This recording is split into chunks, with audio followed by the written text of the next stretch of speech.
اللہ نے فرمایا نکل جا یہاں سے پاجی مردود، جو لوگ ان میں سے تیری پیروی کریں گے میں ان کو اور تجھ کو جہنم میں ڈال کر تم سب سے جہنم کو بھر دوں گا۔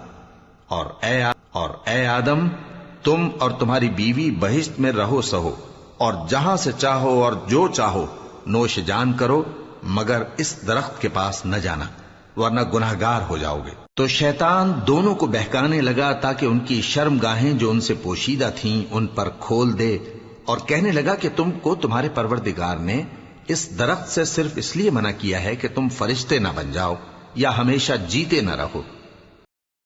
غرض مردود نے دھوکہ دے کر ان کو معصیت کی طرف کھینچ ہی لیا۔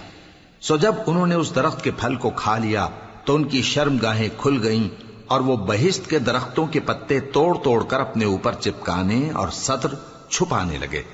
اور ان کے پروردگار نے ان کو پکارا کہ کیا میں نے تم کو اس درخت کے پاس جانے سے منع نہیں کیا تھا اور جتا نہیں دیا تھا کہ شیطان تمہارا کھلم کھلا دشمن ہے؟ دونوں عرض کرنے لگے کہ پروردگار، ہم نے اپنی جانوں پر ظلم کیا، اور اگر تو ہمیں نہیں بخشے گا اور ہم پر رحم نہیں کرے گا تو ہم تباہ ہو جائیں گے۔ فرمایا تم سب بہشت سے اتر جاؤ، اب سے تم ایک دوسرے کے دشمن ہو، اور تمہارے لیے ایک وقت خاص تک زمین میں ٹھکانا اور زندگی کا سامان کر دیا گیا ہے۔ فرمایا کہ اسی میں تمہارا جینا ہوگا اور اسی میں مرنا، اور اسی میں سے قیامت کو زندہ کر کے نکالے جاؤ گے۔ اے بنی آدم، ہم نے تم پر پوشاک اتاری کہ تمہاری شرم گاہوں کو چھپائے اور تمہارے بدن کو زینت دے، اور جو پرہیزگاری کا لباس ہے وہ سب سے اچھا ہے۔